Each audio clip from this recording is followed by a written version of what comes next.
August 12th, 30 BC. In the shadowed chambers of her mausoleum in Alexandria, Cleopatra VII, the last pharaoh of Egypt, clutched a vial of poison, or was it the fangs of an asp, symbol of her divine royalty? Her lover, Mark Antony, lay dying in her arms, his blood staining the marble floor after he plunged a sword into his own chest, deceived by whispers of her death.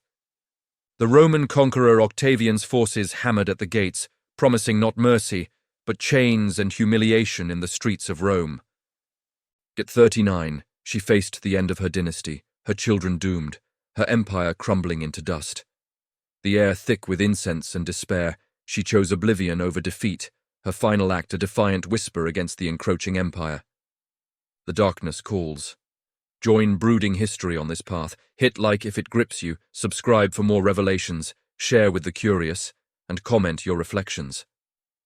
But this tragic climax did not erupt from nowhere.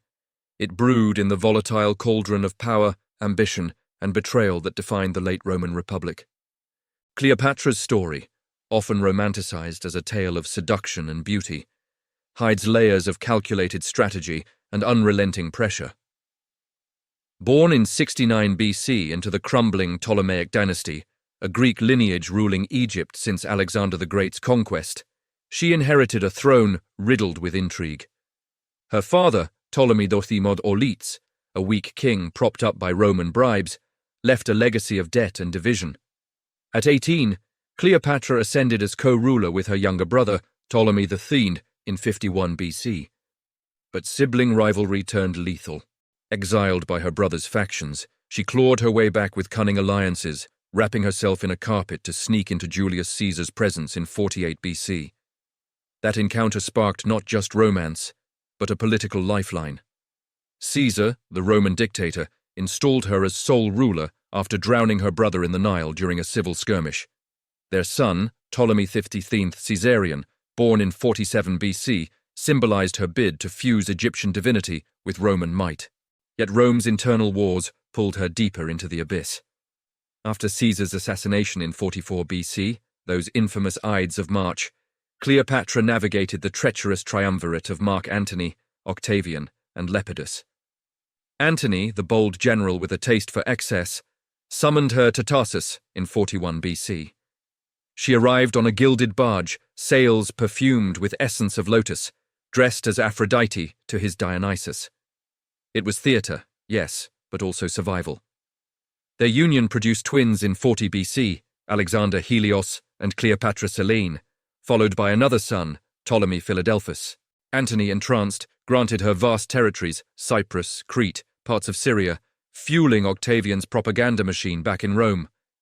He painted her as a foreign temptress, corrupting Roman virtue, while Antony divorced Octavian's sister to marry her in 36 BC. The donations of Alexandria in 34 BC sealed their fate. Antony proclaimed Caesarion as Caesar's true heir, dividing eastern lands among their children as if carving a new empire from Rome's shadow. Social hierarchies in Egypt amplified the stakes. Cleopatra ruled as a god-queen, embodying Isis, the mother goddess, in a land where pharaohs were divine intermediaries. Her subjects, a mix of Greeks, Egyptians, and Jews, revered her multilingual prowess. She spoke 9 tongues, including the native Egyptian her predecessors ignored.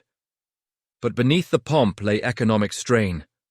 Famines, heavy taxes to fund Roman tributes, and a priesthood wary of her reforms.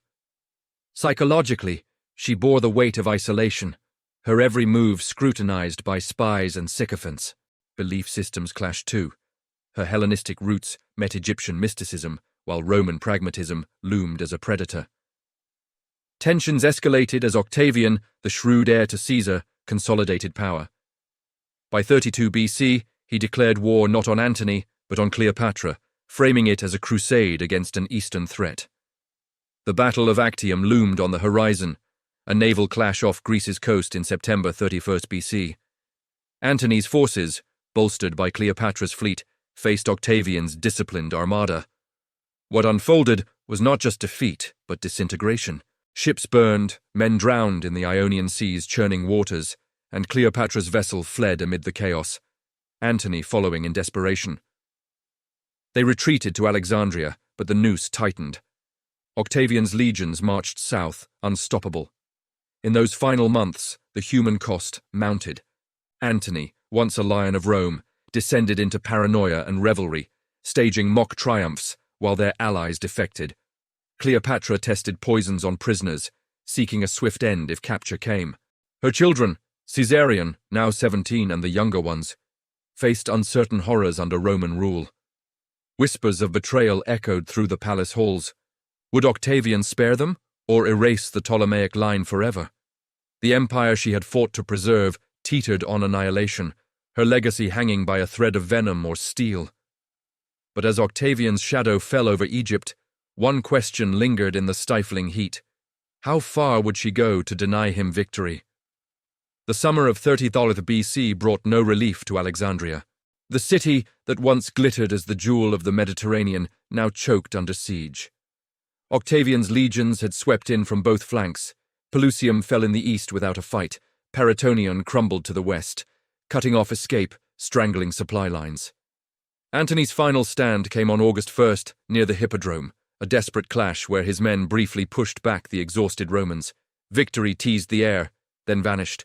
His fleet turned traitor first, sails lowering in surrender. Cavalry followed, horses wheeling away from the fight. By dusk, Antony stood nearly alone, the roar of betrayal louder than any battle cry. Inside the palace, Cleopatra had already retreated to her mausoleum, a towering tomb she had prepared for herself and Antony, stacked with treasures meant to burn if capture came. She sealed the doors with her most loyal attendants, the handmaidens Charmian and Iris, perhaps a eunuch. The air grew heavy with the scent of myrrh and fear. She sent word to Antony that she was dead. A calculated lie, a merciful deception to spare him prolonged agony, or a final cruel push toward his end. The message struck like a blade. Antony, hearing his queen had taken her life, declared fate had stolen his last reason to endure. He ordered his slave Eros to run him through. Eros, loyal to the last, turned the sword on himself instead. Alone, Antony drove the steel into his own belly, a Roman's honorable death amid the ruins of his dreams. But the wound was clumsy, agonizingly slow. Blood poured, yet life clung. Servants found him gasping, carried him, half dragged, half lifted, toward the mausoleum. The gates remained barred. From a high window, ropes lowered. Cleopatra and her women hauled him up, inch by tortured inch. When he reached her arms, the scene turned raw. She tore her robes, smeared his blood across her face and breasts in the ancient Egyptian rite of mourning, wailing not as a pharaoh but as a woman broken. Antony, fading, begged for wine. In his final breaths, he urged her to seek terms with Octavian, to trust Proculeius, one of the Romans' closest aides. Then he died, the once mighty triumvir, reduced to a bloodied heap in her lap. Cleopatra's grief was not mere performance. She embalmed his body with the care of Isis, tending Osiris, wrapping him in linens scented with spices from her dwindling stores. Yet survival still clawed at her. Octavian's agents arrived, Proculeius among them, promising negotiations. She demanded guarantees for her children. Octavian wanted her alive, yes, but not for mercy. He coveted the treasure, locked in her tomb, vast enough to fund an empire, and the spectacle of parading the last pharaoh through Rome's streets, bound in chains, a living trophy to crush any lingering Eastern dreams. He whispered through intermediaries of pardon, even hints of affection, anything to keep her from destroying the gold or taking her own life. She saw through it. The Roman propaganda had already branded her a seductress, a threat to Roman virtue. Capture meant humiliation beyond death. Dragged behind a chariot, mocked by crowds, then likely strangled in some prison cell after the triumph. Her children faced worse. Caesarion, her son by Julius Caesar, now 17 and proclaimed true heir, represented the greatest danger to Octavian's claim. The younger ones, Alexander Helios, Cleopatra Selene, Ptolemy Philadelphus, were bargaining chips at best, hostages at worst.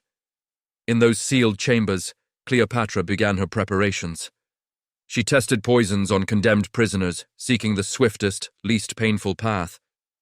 Fast-acting toxins burned too cruelly. Slow ones prolonged suffering. She turned to venoms, observing their effects with clinical detachment. The psychological toll deepened.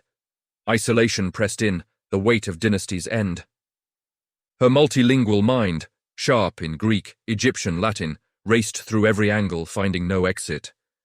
Belief in her divine role as Isis clashed with the cold reality of Roman conquest. The air thickened with incense meant to calm, but it only sharpened the despair.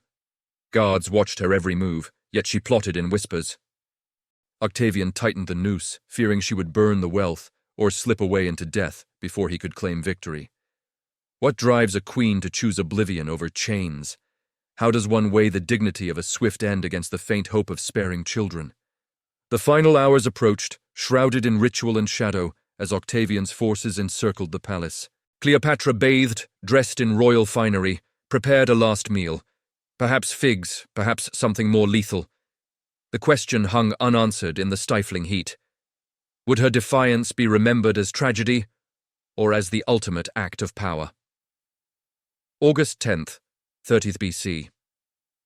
The mausoleum doors stood sealed, but the siege had already breached Cleopatra's mind. Octavian's legions controlled every gate, every canal, every whisper in the streets of Alexandria. Proculeius, the Roman envoy, arrived under a flag of truce, his voice smooth with false courtesy. He spoke of Octavian's admiration, of possible exile to a quiet villa, of safety for her children if she surrendered the treasure intact. Cleopatra listened, regal in her mourning robes, the scent of Antony's embalmed body still heavy in the air behind her. She offered terms. Caesarion might be spared as a private citizen, the younger children raised away from politics.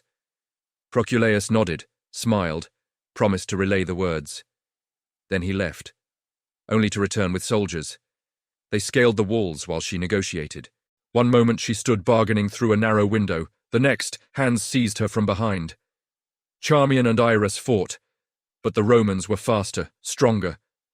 Cleopatra was dragged from the tomb, stripped of her dagger, her poison vial wrested away before she could swallow. Octavian had feared exactly this, a queen who would rather die than grace his triumph. Now she lived, humiliated, watched, breathing only because he willed it. The conqueror himself entered Alexandria the next day, August 1st by the old calendar. Striding through streets lined with silent citizens, he refused to look at the statues of Alexander the Great, claiming no need to see what he had surpassed. But he paused at Cleopatra's palace, curious, calculating. She was kept under house arrest in the royal quarters, guarded day and night. Octavian, only 33, lean and cold-eyed, came to her in person. The meeting has been described in fragments by ancient writers, Plutarch, Cassius Dio, Suetonius, each adding layers of rumor and propaganda. He found her disheveled yet defiant, hair unbound in mourning, surrounded by the remnants of her court. She fell at his feet, pleading for her life, for her children's future. She spoke of her loyalty to Rome, of alliances forged with Caesar and Antony. Octavian listened, unmoved. His replies were measured, promising nothing. Behind the words lay the truth. He needed her alive long enough to display her in Rome, to parade the last pharaoh as proof that the East had been tamed. After that, death would come quietly, perhaps poison, perhaps strangulation, blamed on her own despair. The children suffered in silence. Caesarion had already been sent away, hidden in the south toward the Red Sea, under the protection of loyal tutors. Octavian's agents hunted him. The boy, tall and bearing Julius Caesar's features, represented the greatest threat. A living rival with a claim to the name Caesar. The younger three, Alexander Helios, Cleopatra Selene, Ptolemy Philadelphus, remained closer, hostages in all but name. Octavian spoke kindly to them, calling them little Romans, but the gesture carried menace. Their fate depended on their mother's compliance. Cleopatra's final days blurred into a haze of surveillance and suppressed rage. She ate little, slept less. Servants smuggled in messages from her remaining allies, fragments of hope that crumbled daily. She tested what poisons remained, hidden in cosmetics or food. Octavian doubled the guards. Rumors spread through the palace. She had hidden a serpent in a basket of figs, smuggled by a peasant woman. Others claimed she kept asps in a water jar, their venom drawn fresh each morning. The truth remains shrouded. Ancient sources disagree. Plutarch favors the asp story, describing how she concealed the snake in figs, its bite hidden from the guards. Dio suggests she used a pin dipped in poison, pricking herself when the moment came. Suetonius hints at multiple methods, a queen who planned every contingency. What is certain is the speed and secrecy of her end. On August 12th, or perhaps the 10th, she was found dead on a golden couch, dressed in full royal regalia, the uraeus crown of the cobra upon her brow. Charmian, barely conscious, adjusted the diadem one last time before collapsing. Iris lay dead at her feet. Octavian rushed to the scene, furious. He ordered physicians to attempt revival, to suck the venom, to cut the wound, anything to save her for his triumph. They failed. She had slipped beyond his grasp. The psychological weight of those last hours presses heavily. A woman who had ruled as a living goddess, who had borne children to the most powerful men of her age, reduced to a prisoner, calculating the precise moment of her own death. She chose the asp, if the story holds, because its bite symbolized divine royalty, the cobra that crowned every pharaoh. In death, she reclaimed what Rome sought to strip away: dignity, agency, eternity. Yet Octavian would not let her victory stand unchallenged. He circulated the tale, twisting it into proof of her weakness, her oriental excess. The propaganda machine rolled on. And the children? Their story, too, carried forward into the shadows of empire. But first came the silence of the mausoleum, the scent of figs, the quiet hiss of a serpent, or perhaps nothing more than a pinprick in the night. How does one measure the cost of such defiance when the world itself conspires to erase it? The body of Cleopatra VII lay motionless on the golden couch, her royal robes arranged with the precision of a final ritual. Charmian, one of the two surviving attendants, still breathed shallowly, her fingers trembling as she straightened the uraeus on her mistress's brow. Iris had already slipped into death at the queen's feet, her small frame curled in eternal loyalty. Octavian burst into the chamber, his face a mask of controlled fury. He had wanted her alive, desperately. A living Cleopatra in chains would have crowned his triumph in Rome with unmatched symbolism. The last pharaoh humbled, the East forever subdued. Instead, he found only silence and the faint metallic scent of venom lingering in the air. He ordered immediate attempts at revival. Physicians pressed their mouths to the wounds, sucked at the supposed bite marks on her arm, applied tourniquets, cut the flesh to drain the poison. Nothing worked.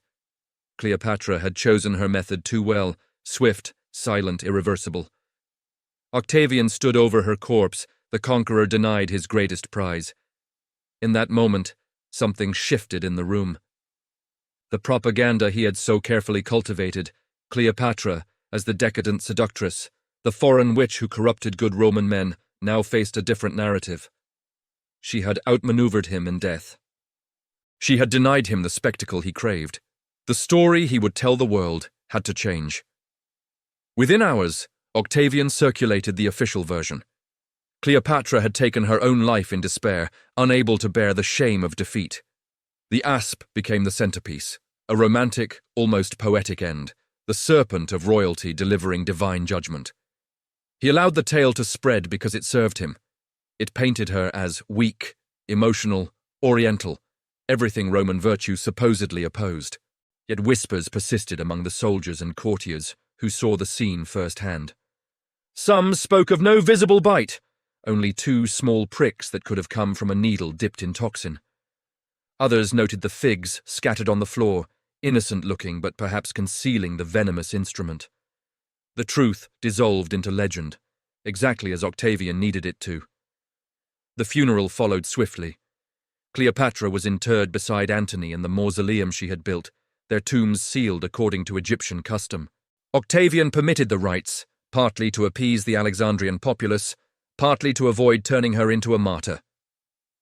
The city mourned quietly. Temples dimmed their fires. The Nile flowed on, indifferent. But the human cost extended far beyond the royal couple. Caesarion, the 17-year-old proclaimed as Julius Caesar's true son and heir, never returned from his flight. Octavian's agents tracked him to the Upper Nile, perhaps to Berenice or farther south.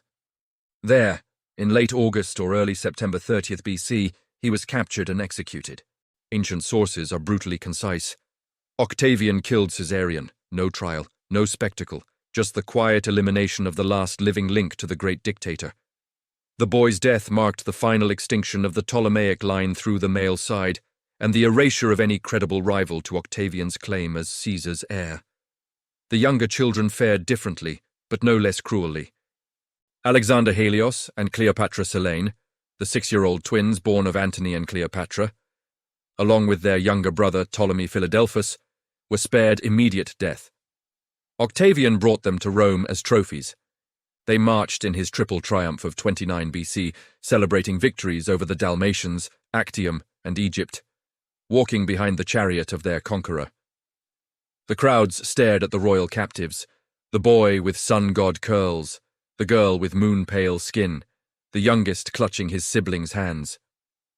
Octavian's sister Octavia, the same woman Antony had divorced to marry Cleopatra, took the children into her household.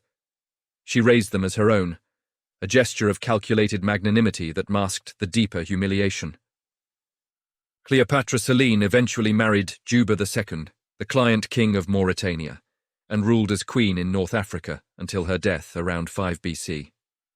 She bore children who carried faint echoes of Ptolemaic blood into Roman provinces. Alexander Helios and Ptolemy Philadelphus vanish from the record after childhood, likely dying young, quietly, their potential extinguished before it could threaten the new order. In Rome, the victory arch of Octavian, soon to be Augustus, proclaimed the conquest of Egypt. The wealth Cleopatra had guarded poured into the imperial treasury, funding land grants for veterans, temples, and the transformation of the republic into empire. Yet the psychological scar lingered. Romans who had once feared her power now told stories of her death with a mixture of triumph and unease. She had not begged in the end. She had not grovelled.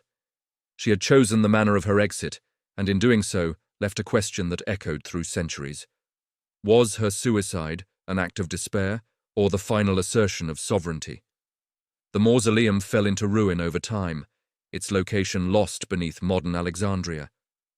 But the legend endured, twisted, romanticized, suppressed.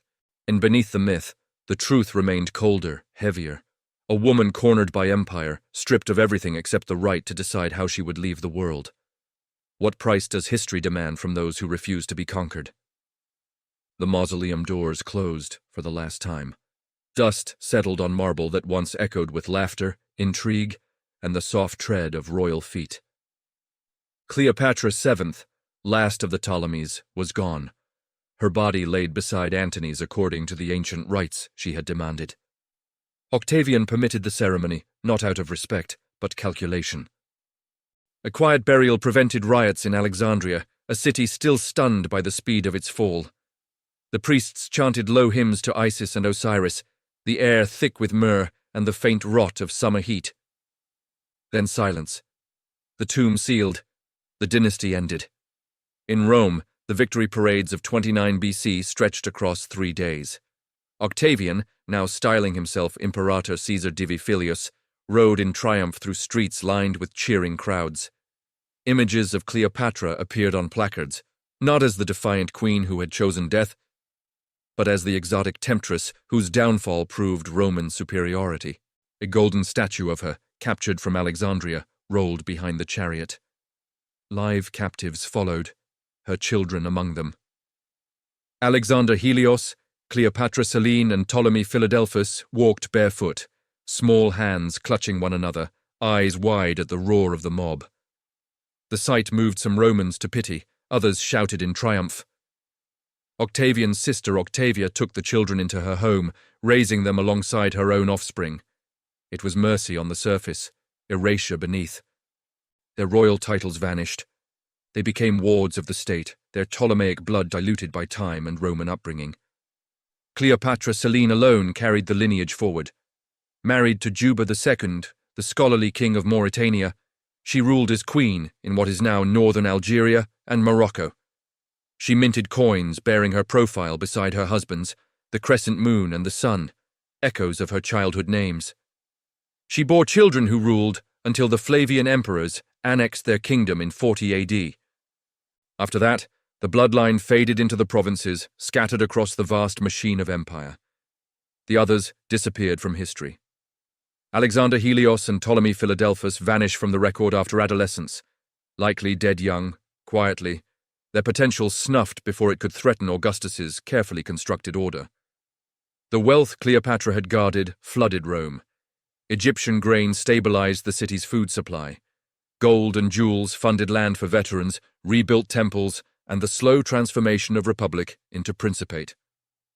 Augustus, as he became in 27 BC, presented himself as the restorer of order, the man who had saved Rome from the chaos of civil war and Eastern decadence. Cleopatra's story became a cautionary tale. The foreign woman who seduced great men, nearly destroyed the republic, and met the end she deserved. Poets, historians, and sculptors reinforced the image. Virgil's Aeneid, written under Augustus's patronage, subtly echoes the theme of Eastern temptation and Roman destiny. Yet the myth refused to die cleanly. In the centuries that followed, Cleopatra's name evoked fascination and unease. Medieval scribes copied the ancient accounts, adding layers of fantasy. Renaissance painters depicted her as a languid beauty, the asp coiled sensually at her breast. Shakespeare immortalized her as a woman of infinite variety, passionate, mercurial, tragic. Hollywood turned her into spectacle. Elizabeth Taylor's kohl-rimmed eyes, the lavish barge, the dramatic suicide. Each retelling softened the edges, romanticized the horror. The reality was colder. A woman born into inherited power, sharpened by exile and betrayal, who navigated the most dangerous political currents of her age. She spoke 9 languages, reformed coinage, expanded trade, preserved Egyptian religion while embracing Hellenistic culture. She bore 4 children to 2 of the most powerful Romans in history, each birth a calculated bid to secure her throne. When all failed, she chose death on her own terms, swift, ritualized, symbolic. The asp, if it was an asp, represented not weakness, but divine royalty, the cobra that guarded every pharaoh's crown. In death, she reclaimed what empire sought to strip away. The long-term scars remain subtle but deep. Egypt lost its independence, becoming Rome's personal estate, its grain feeding an empire that would one day collapse under its own weight. The Ptolemaic fusion of Greek and Egyptian worlds faded, replaced by Roman administration. Yet echoes persist, in the coins bearing Selene's profile, in the Coptic language that carries faint traces of ancient Egyptian, in the enduring image of a woman who refused to kneel. History rarely forgives those who defy its victors. Cleopatra's final days were not the glamorous tragedy of legend, but a grim calculation made in a sealed tomb under the eyes of conquerors who wanted her broken. She denied them that satisfaction. And in the quiet act of choosing her end, she left a question that lingers across 2 millennia. When every path leads to humiliation, what remains except the dignity of departure? The shadows of history still stretch into our world. If this story stayed with you, like it, subscribe to Brooding History, share it onward, and leave your voice in the comments.